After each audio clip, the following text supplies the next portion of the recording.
कल तक की क्लास के अंदर जो अपन ने किया उसका एक छोटा सा रिकैप देखते हैं, फिर अपन आगे बात बढ़ते हैं, देखते हैं कि अपन को आज क्या काम करना है। ठीक है, कल तक की क्लास के अंदर देखो अपन ने क्या क्या चीज़ें की थी, एक बार शॉर्ट समरी में देख लेते हैं।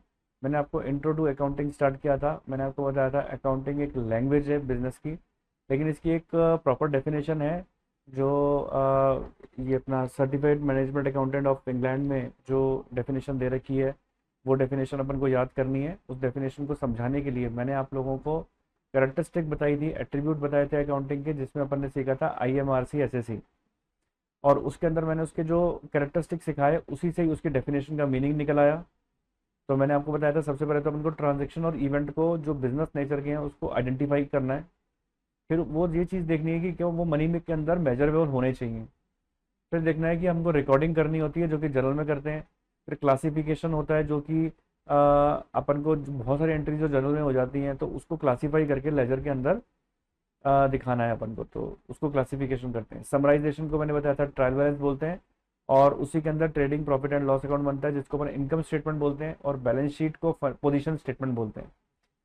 एनालिसिस एंड इंटरप्रिटेशन होता है जिसके अंदर हम अपने प्रॉफिट और लॉस को निकालते हैं, और वो जो प्रॉफिट लॉस आया उसको कम्युनिकेट करते हैं अपने यूजर्स को। ठीक है, चलिए अब अब हम बात करेंगे ऑब्जेक्टिव ऑफ अकाउंटिंग की। ठीक है, चलिए तो अब आप लोग हेडिंग डाल दो, objective of accounting. Low, objective of accounting. ठीक है, 3 मार्क्स का करीबन क्वेश्चन आपका ये आएगा एग्जाम में, ऑब्जेक्टिव ऑफ अकाउंटिंग के ऊपर। तो आप इसको ऐसे बॉक्स में डाल दें एक, और ऑब्जेक्टिव के अंदर पहला ऑब्जेक्टिव लिखेंगे आप मेंटेनिंग अकाउंटिंग रिकॉर्ड्स। हालांकि देखो अब तो आपको जो सारी बेसिक बातें पता लग गई हैं, तो आपको केवल हेडिंग देखकर ही बात पता लग जाएगा कि इसके अंदर क्या कहना चाहते हैं, मेंटेनिंग अकाउंटिंग रिकॉर्ड्स। ठीक है, बेसिकली अकाउंटिंग का क्या मोटिव होता है कि अकाउंटिंग रिकॉर्ड्स को मेंटेन करना। ठीक है, अब रिकॉर्ड्स कहाँ मेंटेन करते हो आप, अपने पुराने टॉपिक में सीख कर आए हो ना अभी लास्ट क्लास के अंदर। तो अकाउंटिंग रिकॉर्ड कहाँ मेंटेन करते हैं, जर्नल में। रिकॉर्ड्स किसको बोलते हैं, जर्नल को बोलते हैं ना, जर्नल एंट्रीज, है ना। तो पहला आपका ऑब्जेक्टिव क्या हो गया अकाउंटिंग रखने का, कि रिकॉर्ड मेंटेन करना। फ्यूचर में आने वाले टाइम में कोई भी डिस्प्यूट अराइज हो, किससे कितना पैसा लिया, किसको कितना पैसा दिया, तो अगर आपके पास अकाउंटिंग रिकॉर्ड मेंटेन किए हुए होंगे तो आप झट से बता दोगे किससे कितना पैसा लेना है, किसको कितना देना है ना। दूसरा हमारा क्या ऑब्जेक्टिव है इसके ऊपर, determining profit and loss. Determining profit और लॉस। ठीक है, प्रॉफिट और लॉस को डिटरमाइन करना। समझ गए आप, जैसे अपन ने देखो बात की थी, डिटरमाइनिंग प्रॉफिट एंड लॉस लिखो, और थर्ड लिखो determining financial position. Determining financial position. ठीक है, और फाइनेंशियल पोजीशन भी किसे बोलते हैं ये भी मैंने आपको बस बताया था। तो चलो अगर अब मैं आपको याद दिलाऊं तो मैंने आपको बताया था प्रॉफिट एंड लॉस के लिए मैंने आपको क्या लिखवाया था, बताया था इनकम स्टेटमेंट बोलते हैं इसको, trading account and profit and loss account. आगे देखें, तो trading account and profit and loss account बोला था इसको अपन ने, trading account profit and loss account. और जो पोजीशन स्टेटमेंट थी उसको अपन क्या बोल रहे थे, बैलेंस शीट। अब आपको याद दिला देता हूँ, देखो ऊपर अपन ने यही चीज़ लिखी थी, ये देखो, ये देखो trading and profit and loss account को ब्रैकेट में देके मैंने इनकम स्टेटमेंट बोला था, और बैलेंस शीट को पोजीशन स्टेटमेंट बोला था। तो वही चीज़ यहाँ पर है कि प्रॉफिट एंड लॉस डिटरमाइन करते हो तो वो कैसे डिटरमाइन होता है, trading and profit and loss account बना के। और पोजीशन स्टेटमेंट बोलो या फाइनेंशियल पोजीशन बोलो, बात बराबर है, वो किससे डिटरमाइन होता है, बैलेंस शीट बना के। ठीक है। अब देखो इसके आगे, तो देखो अब इसको अपन और डिटेल में अगर देखो बात पढ़ें, तो मैं आप लोगों को एक बार बताता हूँ। देखो एक होता है इनकम, ठीक है, और एक होता है वेल्थ। अब बात यहाँ पर आती है कि इनकम में और वेल्थ में फ़र्क क्या होता है, इनकम वर्सेस वेल्थ। जैसे देखो मैं आपको अपना एग्जांपल लेके समझाता हूँ। अगर मैं ट्यूशन से कमाता हूँ, मैं ट्यूशन पढ़ा रहा हूँ, उससे मैं जो फीस आप लोगों से आ रही है, ठीक है, दैट इज़ माई, क्या है, दैट इज़ माई प्रॉफिट और लॉस। वो चीज़ कहाँ पर आएगी, किस में कंसिडर की जाएगी, प्रॉफिट एंड लॉस, यानी वो मेरी इनकम स्टेटमेंट है। लेकिन अगर मेरे पास, अभी मेरे पास देखो कार है, ठीक है, क्या है मेरे पास, कार है, और मेरे पास गोल्ड है, ठीक है, मेरे पास बिल्डिंग है, कार, मेरा गोल्ड, मेरी बिल्डिंग, ये मेरी वेल्थ है, ठीक है। तो जब हम वेल्थ की बात करते हैं ना, तो दैट इज योर पोजीशन, इसको हम अपनी पोजीशन कहते हैं। तो पोजीशन कहाँ शो होती है, बैलेंस शीट में शो होती है। और जो आप अर्न करते हो वो कहाँ शो होता है, प्रॉफिट एंड लॉस अकाउंट में शो होता है। समझ गए बात। तो उम्मीद करता हूँ बात क्लियर हुई होगी यहाँ पर कि ऑब्जेक्टिव में पहला है मेंटेनिंग अकाउंटिंग रिकॉर्ड। पहला ऑब्जेक्टिव क्या है अकाउंटिंग का, अकाउंटिंग रिकॉर्ड्स मेंटेन करना। दूसरा ऑब्जेक्टिव क्या है, प्रॉफिट और लॉस निकालना। तीसरा ऑब्जेक्टिव क्या है, फाइनेंशियल पोजीशन डिटरमाइन करना, ठीक है। फोर्थ ऑब्जेक्टिव लिखो यहाँ पर अब आप, objective number 4, it facilitates, it facilitates management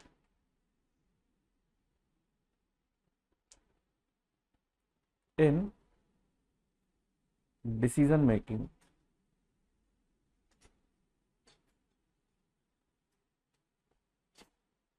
ठीक है, it facilitate management in decision making. Clear है। फैसिलिटेट मतलब क्या होता है, मदद करना। अब कोई भी डिसीजन लेने जाना है, मैंने आपको पहले भी समझाया था, मान लो कोई भी डिसीजन लेने जाना है अपन को, ठीक है। अब जैसे एग्जांपल के तौर पे अगर आपका बिजनेस है, अब आपके बिजनेस के अंदर, अब आपके पास 10 लाख रुपीस पड़े हैं, ठीक है, ये आपका क्या है, बिजनेस। अब इसमें आपके पास कितने रुपए पड़े हैं, 10 लाख रुपीस पड़े हैं, 10 लाख रुपीस। अब इस 10 लाख रुपीस में आपके पास क्या है, इन्वेस्ट, आपके पास, आपको डिसीजन लेना है क्या, कि आप मशीन खरीदोगे, ठीक है, प्लांट खरीदोगे, या और जगह इन्वेस्ट करोगे। तो इस तरीके का डिसीजन जब आप लेने जाओगे, तो वो आपको कैसे पता लगेगा, बिजनेस, आपको बिजनेस को हेल्प करेगा अकाउंटिंग। आप अपने अकाउंटिंग रिकॉर्ड्स को देखो कि आपको मशीन खरीदनी है, प्लांट खरीदना है, या इन्वेस्टमेंट करना है, आपको जितना अर्निंग हो रही है, आप उस हिसाब से ही तो इन सब चीज़ों का डिसीजन लोगे। अब अर्निंग कितनी हो रही है और कितनी नहीं हो रही, इन चीज़ों का कैसे पता लगेगा, आपको अपने अकाउंटिंग रिकॉर्ड्स देख के पता लगेगा। अगर आपको अर्निंग अच्छी हो रही है तो प्लांट खरीदोगे, कम हो रही है तो मशीन खरीदोगे। अगर आपको अकाउंटिंग रिकॉर्ड देख के लगता है कि नहीं अभी इन सब चीज़ों की जरूरत नहीं है, तो क्या खरीदेंगे अपन, फिर अपन ऐसे केस के अंदर कहीं इन्वेस्ट, कहीं दूसरी जगह इन्वेस्ट कर देंगे, इन दोनों चीज़ों में नहीं करेंगे, है ना। आगे लिखो। अब अकाउंटिंग अगर होगी, तो मैंने आपको बताया था ना, अकाउंटिंग इंफॉर्मेशन यूजर्स के काम में आती है, जो अकाउंटिंग के यूजर्स होते हैं। अकाउंटिंग के यूजर्स कौन से होते हैं, जैसे आप अपने, आपने मान लो बैंक से जाके लोन लेकर आए, ठीक है, आप बैंक से जाके लोन लेकर आए। अब जो बैंक आपको लोन देगा, वो आपकी अकाउंटिंग रिकॉर्ड्स में जरूर इंटरेस्ट लेगा। क्यों इंटरेस्ट लेगा, क्योंकि वो देखेगा, देखो आपका बिजनेस तरक्की कर रहा है कि नहीं कर रहा। अगर आपका बिजनेस लॉस में जा रहा है तो वो डर जाएगा, अरे यार मेरे तो पैसे डूब जाएंगे। अगर आपका बिजनेस अच्छा तरक्की कर रहा है तो उसको लगेगा, हाँ हाँ ये रिकवरी कर देगा। तो वो आपके, आप बैंक जिसने आपको लोन दिया वो आपके अकाउंट्स का यूजर है। आपके बिजनेस में आपके एम्प्लॉयज आपके अकाउंट्स के यूजर हैं। तो आपके जो अकाउंटिंग के जो यूजर्स होते हैं ना, वो इस चीज़ को क्या काम करते हैं, अकाउंटिंग के यूजर्स, उनको अकाउंटिंग इन्फॉर्मेशन प्रोवाइड करने के काम में आती है अकाउंट, ये अपने अकाउंटिंग, कि आपके बिजनेस प्रॉफिट में जा रहा है कि लॉस में जा रहा है, तो providing accounting information, providing accounting information to users. तो यूजर्स को अकाउंटिंग इंफॉर्मेशन प्रोवाइड करने के काम में भी आते हैं हमारी अकाउंटिंग, ऑब्जेक्टिव है इसका ये भी। ठीक है, अकाउंटिंग इंफॉर्मेशन किसको दे रहे हैं अपन? अपने यूजर्स को। अभी बुक में से आपको सारी चीज़ें पढ़वा दूंगा मैं, ठीक है। फिर 6 नंबर का पॉइंट, हालांकि आपको 4 ही लिख कर आने हैं, लेकिन मैं ज़्यादा इसलिए लिखवा देता हूँ क्योंकि 6 याद करके जाओगे तो आपको 4 याद रहेंगे एग्जाम में। पढ़ते रहिए पढ़ते रहिए पढ़ते रहिए। मैं तो सिर्फ वीडियो के बीच में ये देखने आया हूँ कि वाकई आप लोगों की पढ़ाई सीरियसली भी चल रही है या नहीं। करना सिर्फ आपको ये होगा कि वीडियो के किस टाइम पर आप मेरा ये वीडियो देख पा रहे हैं, वो टाइम नोट करके आपको कमेंट बॉक्स में मुझे लिखकर भेजना होगा। तो बच्चों, अगर आप भी हमारी लाइव क्लास ज्वाइन करना चाह रहे हैं तो स्क्रीन पर दिए नंबर पर तुरंत कॉल करें और हमारी लाइव क्लास आप ज्वाइन कर सकते हैं। हमारी लाइव क्लास ज्वाइन करने से आपको हमारे सारे वीडियोस का अर्ली एक्सेस मिलेगा और आपके डाउट क्लियरिंग भी तुरंत होंगे, फेस टू फेस होंगे। तो बिना देरी किए जल्द से जल्द कॉल करें और हमारी लाइव क्लास ज्वाइन करें। Protecting business assets, business assets को प्रोटेक्ट करने के भी काम में आता है ये अकाउंटिंग इंफॉर्मेशन। ठीक है, तो चलो अभी तक अपन ने क्या क्या चीज़ें सीखी फिर से समझ लो, है ना।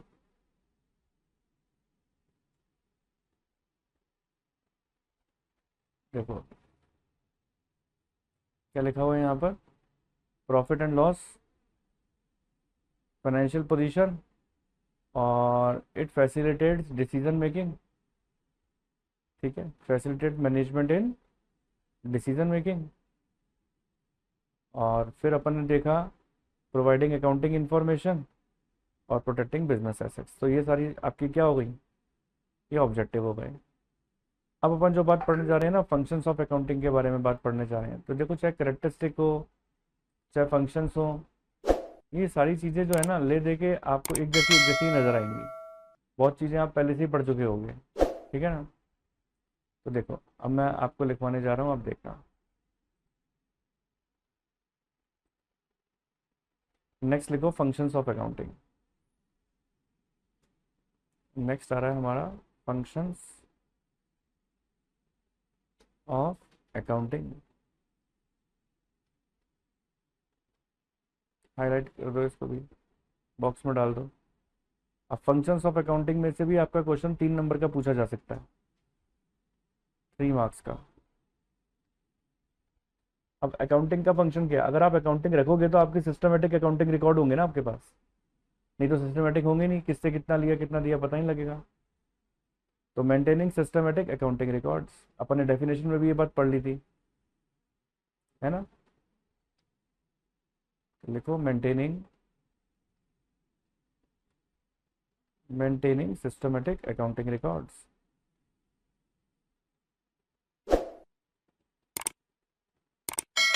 अकाउंटिंग रिकॉर्ड्स, ठीक है ना। हाईलाइट कर दो इसको। पॉइंट नंबर 2 क्या है, फंक्शन ऑफ अकाउंटिंग में अकाउंटिंग का क्या फंक्शन है, ये हमको फाइनेंशियल स्टेटमेंट प्रिपेयर करने में हेल्प करता है। फाइनेंशियल स्टेटमेंट अपन किसे बोलते हैं? फाइनेंशियल स्टेटमेंट में दोनों चीज़ें आ जाती हैं, इनकम स्टेटमेंट भी आ जाती है, trading and profit and loss account, और बैलेंस शीट भी आ जाता है।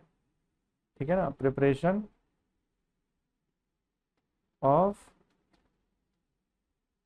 फाइनेंशियल स्टेटमेंट, ठीक है ना, preparation of financial statement. Financial statement में चाहो तो लिख लो, तीनों चीज़ें आ जाएंगी। Trading account, trading account help मतलब बनाने में अकाउंटिंग से ही अपन को हेल्प मिलती है। Profit and loss account, accounting record से प्रॉफिट एंड लॉस अकाउंट बनता है।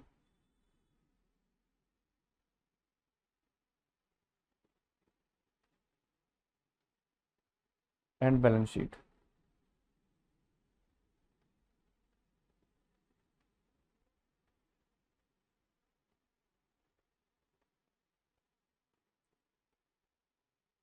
ठीक है।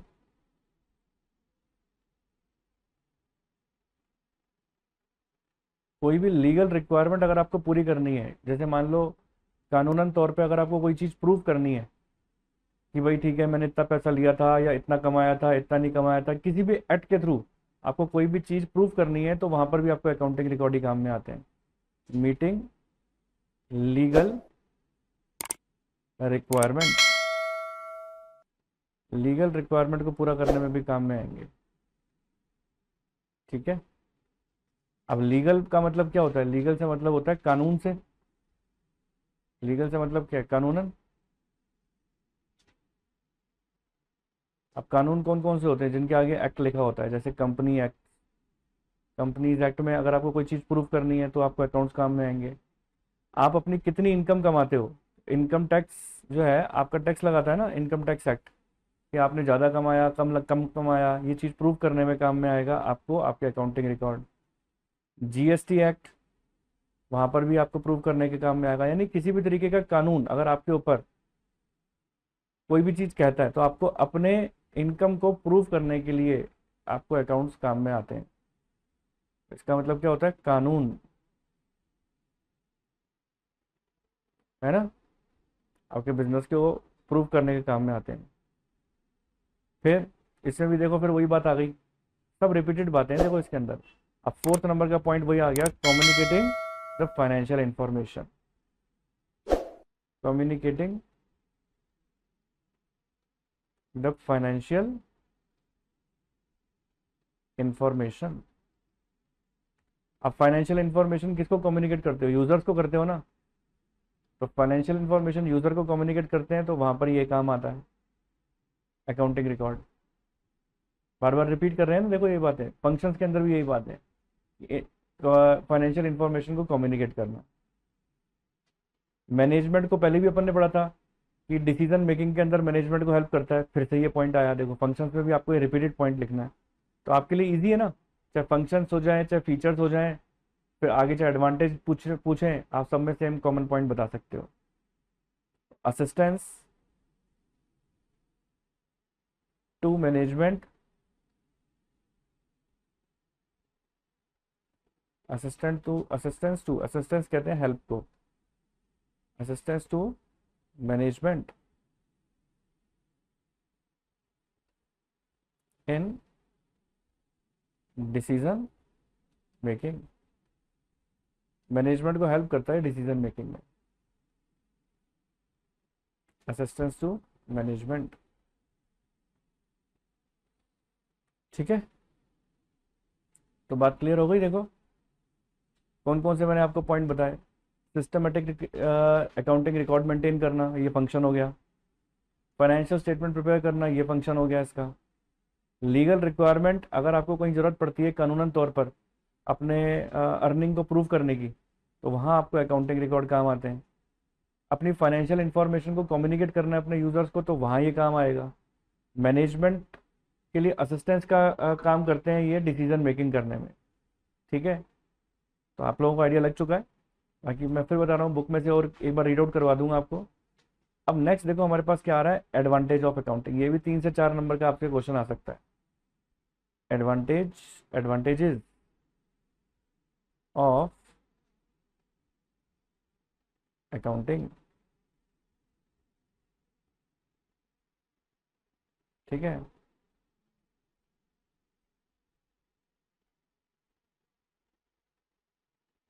Advantages of accounting, 3 to 4 marks.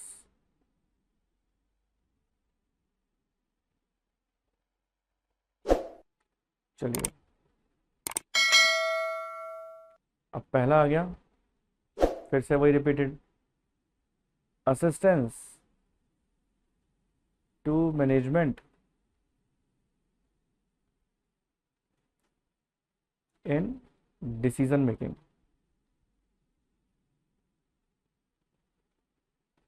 Okay, repeated है, कोई बात नहीं, लिख लो। फिर डिटरमाइनिंग प्रॉफिट और लॉस ऑफ द बिजनेस, ये भी इसकी एडवांटेज है। डिटरमाइनिंग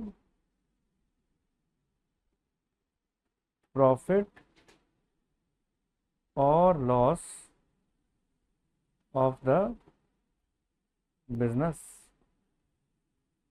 ठीक है। थर्ड, फिर लिखो determining financial position, determining financial position of the business.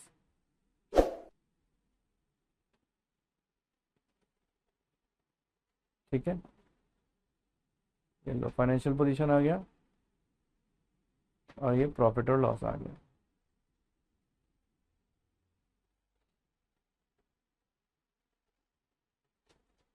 आगे एविडेंस इन कोर्ट। मान लो अगर कोई झगड़ा है किसी दो पार्टी के बीच में, आपने किसी को उधार दिया या उधार लिया, आपने किसी क्रेडिटर को पेमेंट करना है या डेटर से पैसा लेना है। कोई अगर आपको बोलता है कि आपने उसको पैसा दिया, कोई बोल रहा है और आप बोल रहे हो पैसा आया ही नहीं, ठीक है, या आपने किसी को पेमेंट किया, अगला बोल रहा है मुझे रिसीव हुआ ही नहीं, तो यहाँ पर अगर झगड़ा कोर्ट में चला जाता है तो कोर्ट में एविडेंस के रूप में आपके अकाउंटिंग रिकॉर्ड ही पेश किए जाते हैं। तो किसी भी तरीके का फ्यूचर में कोई झगड़ा होगा तो उसके अगेंस्ट में यही दिखाए जाते हैं accounting records. Fifth, facilitates loan. ठीक है, लोन को फैसिलिटेट करता है कि मान लो लोन लेना है, अगर बैंक भी आपको तभी लोन देगा जब आप क्या कहते हैं आपका अकाउंटिंग रिकॉर्ड प्रॉपर होंगे। आपके अकाउंटिंग रिकॉर्ड देख के तो देगा कि ये पर्टिकुलर बिजनेस जो है ये मुझे वापस रिपे भी कर सकता है कि नहीं कर सकता, इसकी कैपेबिलिटी भी है कि नहीं है। तो आपकी वर्थ कैसे चेक की जाती है? आपके अकाउंटिंग रिकॉर्ड देख के चेक की जाती है ना। अब नेक्स्ट देखो हमारे पास आ रहा है इसका लिमिटेशन ऑफ अकाउंटिंग। देखो हमने क्या पढ़ा शुरू से, अगर मैं चलूँ तो अब तक हमने पढ़ लिया है, ये देखो मैंने आपको आज की क्लास में पढ़ाया। पहले मैंने आपको देखो यहाँ पर बताया था characteristic of accounting last class में, फिर मैंने करेक्टरिस्टिक के बाद आज आपको बताया ऑब्जेक्टिव, फिर ऑब्जेक्टिव के बाद मैंने बताया फंक्शंस ऑफ अकाउंटिंग, फिर फंक्शंस के बाद मैंने अपन ने डिस्कस किया एडवांटेज ऑफ अकाउंटिंग, और अब अपन डिस्कशन क्या करने जा रहे हैं, लिमिटेशन ऑफ अकाउंटिंग। हेडिंग डालो लिमिटेशन, लिमिटेशन ऑफ अकाउंटिंग। ठीक है, तो ये जो अगर लिमिटेशन में से भी अगर कोई क्वेश्चन आता है तो आपका 3 मार्क्स का क्वेश्चन आपसे पूछा जा सकता है। ठीक है, तो लिख लो एमसीक्यूज में आ सकते हैं 3 मार्क्स के क्वेश्चन। अब लिखें इसके अंदर, लिखा है पहला पॉइंट, कहीं कहीं मामलों के अंदर अकाउंटिंग इंफॉर्मेशन आपको फुली एग्जैक्ट इंफॉर्मेशन नहीं देता। Accounting is not fully exact, यानी कहीं कहीं जगह इसमें एस्टिमेशंस भी चलते हैं। अब मैं आपको एग्जांपल बताऊंगा, पहले लिख लो। ये इसका एक लिमिटेशन है कि हमको एग्जैक्ट इंफॉर्मेशन नहीं मिल पाती इसमें, नॉट फुली एग्जैक्ट को हाईलाइट कर लेना। Because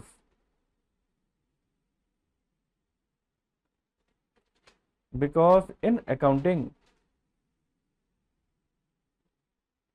because in accounting sometimes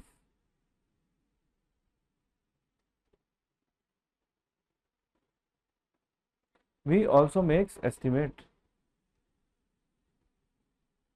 we also makes estimates। जैसे अकाउंटिंग के अंदर कई बार हम क्या एस्टिमेट्स लगा लेते हैं। एस्टिमेट अपन किसको बोलते हैं, जहां पर एग्जैक्ट फिगर नहीं होती वो एस्टिमेट कहलाता है। अब आप एस्टिमेट किसको बोलते हो मैं बता देता हूँ। एस्टिमेट हम बोलते हैं अनुमान को। अब जैसे मान के चलो अगर आपने अपने बिजनेस में कोई भी मशीन खरीदी, ठीक है, बिजनेस में कोई मशीन खरीदी अगर आपने, तो अब आप लोगों को देखो उसके ऊपर क्या लगाना पड़ता है, मशीन की कीमत में जो कमी आती है हम उसको डेप्रिसिएशन बोलते हैं, है ना। डेप्रिसिएशन का मतलब क्या होता है कि आपने कोई भी एसेट खरीदी, जैसे आप मान के चलो अपना मोबाइल फोन खरीद के आते हो, ठीक है, आपने अपना मोबाइल फ़ोन खरीदा था 20,000 का। अब मोबाइल फ़ोन खरीदते वक्त 20,000 का था, अगर 1 साल बाद उसको बेचने जाओगे तो वो 20,000 में नहीं बिकेगा, वो कम वैल्यू पे बिकेगा। तो उसकी वैल्यू कितनी कम हुई, इसकी एग्जैक्ट पता लगाना मुश्किल होता है, इसलिए हम उसको एक अनुमान लगा लेते हैं कि हाँ 10% वैल्यू इसकी घट गई होगी। अगले साल बेचने जाओगे तो आप एक अनुमान के साथ चलते हो, एक एस्टीमेट लगा लेते हो कि हाँ इसकी वैल्यू 10% घट गई होगी, तो 18,000 का बिक जाएगा। एग्जाम्पल के तौर पे बता रहा हूँ मैं आपको, क्योंकि कोई भी एसेट अपन खरीदते हैं उसकी वैल्यू में कमी आती है, क्यों? क्योंकि उसको अपन रेगुलर यूज़ करते हैं। तो कोई भी एसेट जो आप रेगुलर यूज़ कर रहे हो उसके अंदर जो कमी आई है उसकी वैल्यू में, तो उसे डेप्रिसिएशन बोलते हैं। तो डेप्रिसिएशन की वैल्यू हमारी अकाउंटिंग हमेशा क्या लगाती है, एस्टिमेटेड लगाती है, एग्जैक्ट नहीं निकाल सकते हम उसको। तो यही चीज़ बताइए, कुछ कुछ केसेस के अंदर जो अकाउंटिंग रिकॉर्ड्स हैं वो आपको एग्जैक्ट पिक्चर शो नहीं करेंगे, नॉट फुली एग्जैक्ट होता है, वो एस्टिमेटेड भी होता है कहीं कहीं जगह। Number 2, accounting accounting ignores accounting ignores qualitative aspect।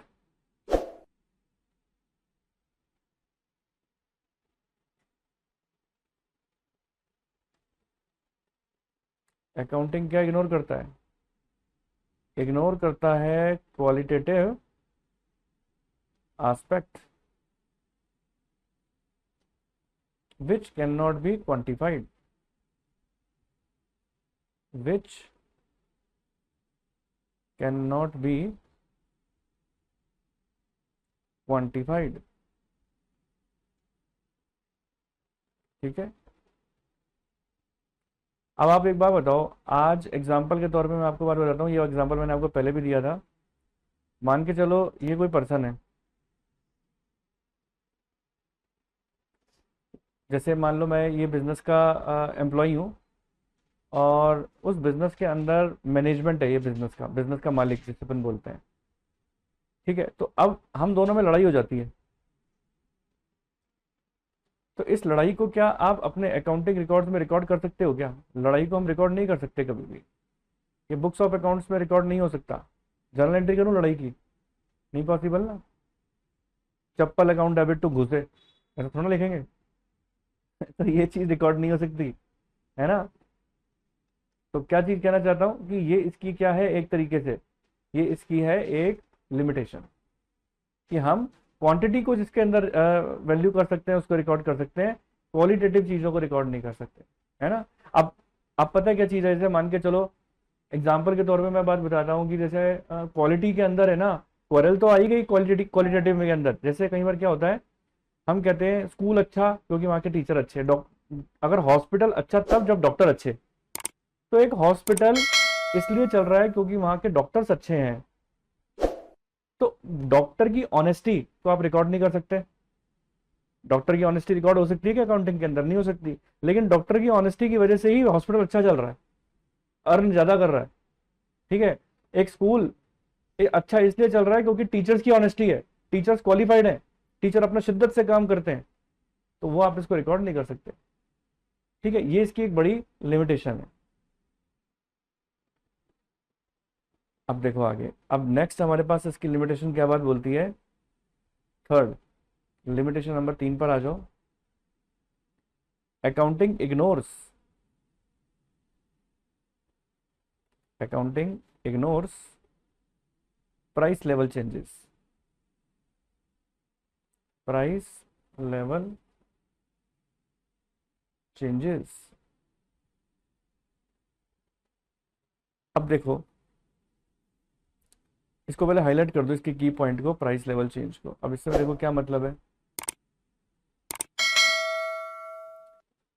कहीं जैसे कि मैंने आपको बताया, देखो डेप्रिसिएशन एक अलग चीज़ है, और कई बार क्या होता है कि हम खरीद के आते हैं मोबाइल फ़ोन, और अगले ही दिन या तो वो मोबाइल फ़ोन महंगा हो गया या सस्ता हो गया अगले ही दिन, क्योंकि प्राइस लेवल में चेंजेस आ जाते हैं ना, डेप्रिसिएशन की वजह से नहीं, वैसे ही प्राइस लेवल में चेंजेस आ गए डिमांड सप्लाई की वजह से।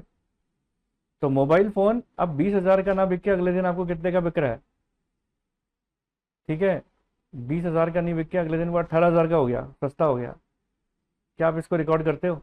नहीं। ये जो प्राइस लेवल के चेंजेस होते हैं ना, अकाउंटिंग इसको रिकॉर्ड नहीं करता, तो ये भी एक बहुत बड़ा ड्रॉबैक है।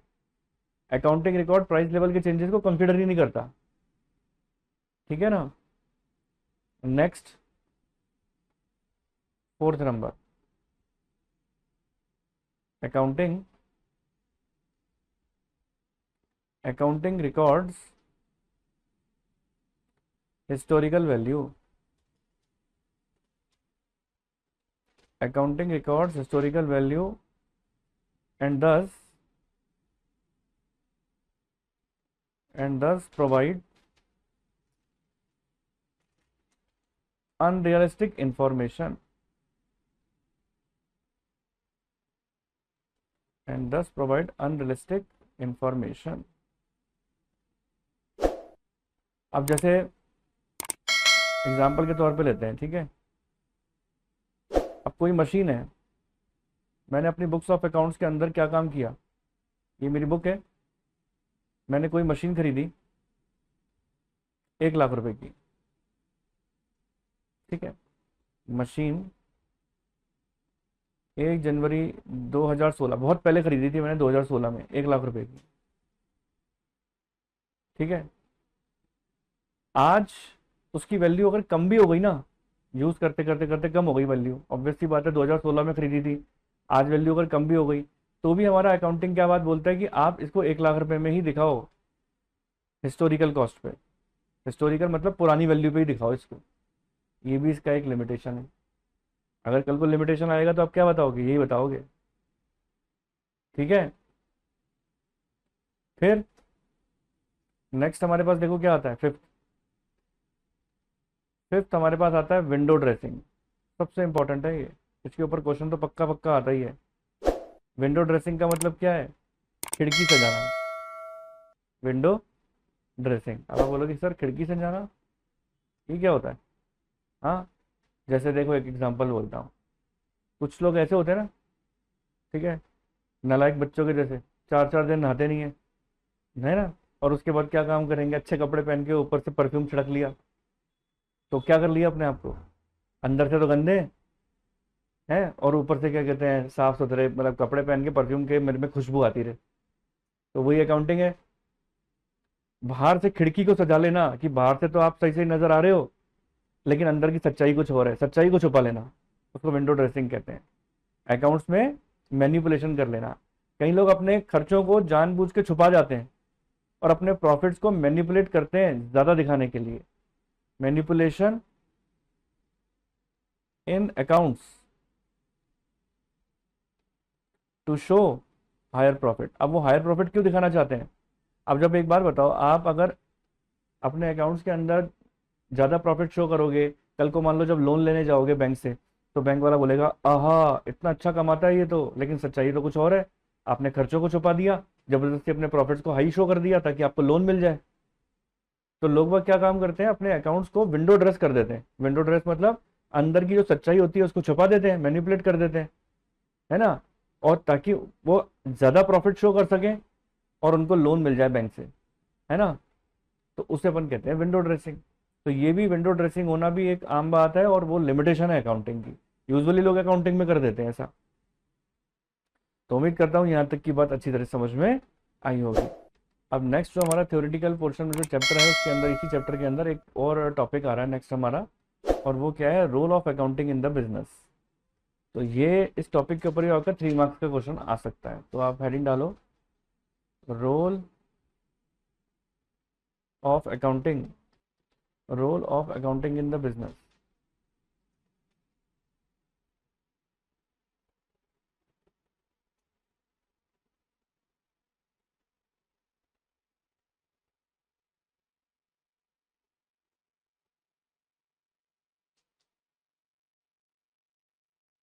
इसको भी बॉक्स में डाल दो, ठीक है। 3 मार्क्स का क्वेश्चन आने की पूरी उम्मीद है इसमें से भी। और लिखना चालू करो फर्स्ट पॉइंट। देखो मैं बता रहा हूँ ना, बहुत सारे पॉइंट्स ऐसे होते हैं जो हर पॉइंट हर टॉपिक के अंदर रिपीटेड है। फिर से लिखो, maintenance of systematic record.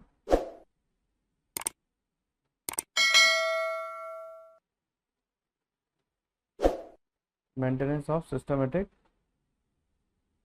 Records.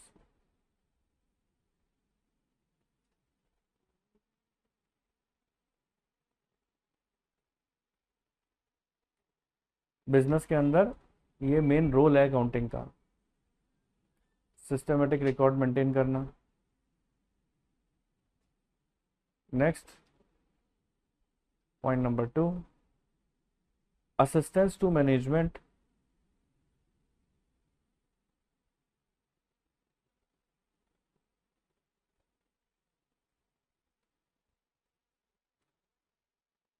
In decision making.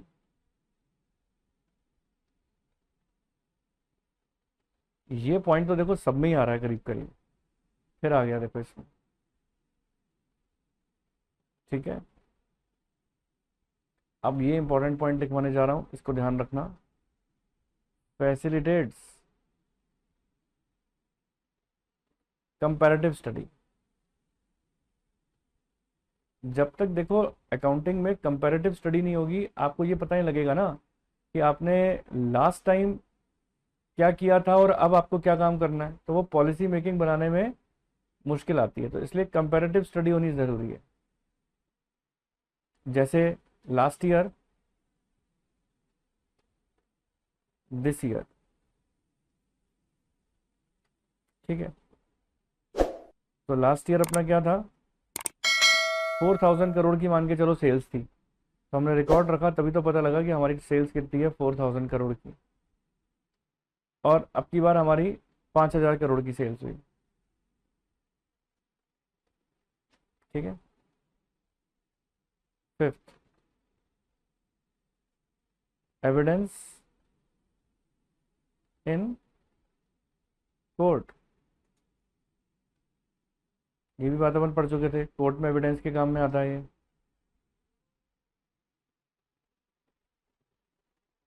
Facilitate in loans, ये भी अपन पढ़ चुके हैं। ये जो अपन ने बातें पढ़ी थी अभी एडवांटेज के अंदर, वही सेम ही तो है, evidence in court, facilitate loans, वही रिपीटेड है इसमें, है ना। लिख लो। Sixth, facilitates loans. लोन लेने में फैसिलिटी हो जाती है अगर आप अकाउंटिंग रिकॉर्ड प्रॉपर रखोगे तो। चलिए, अब इसके बाद देखो इसका लास्ट एंड फाइनल टॉपिक क्या आ रहा है, अकाउंटिंग प्रोसेस। अब आपको देखो अकाउंटिंग प्रोसेस पिछले चैप्टर के अंदर मैंने क्या सिखाया था, अगर आपको याद हो तो। मैंने अकाउंटिंग प्रोसेस में आपको पिछले चैप्टर में सिखाया था 3 मार्क्स का IMRC,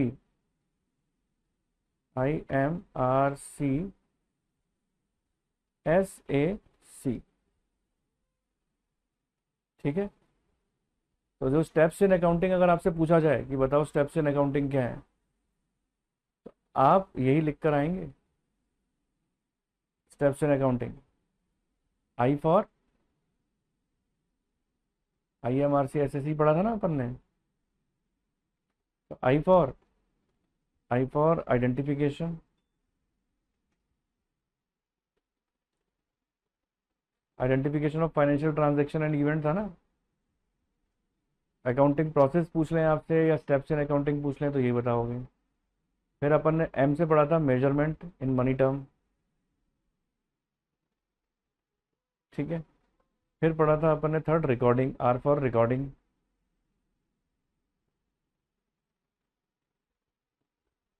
फोर्थ, क्लासिफाइंग, है ना। Fifth, summarising.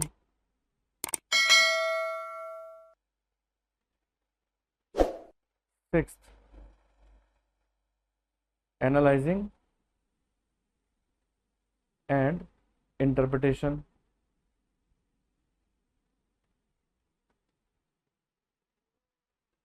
ठीक है। और फिर है कम्युनिकेटिंग, कम्युनिकेटिंग।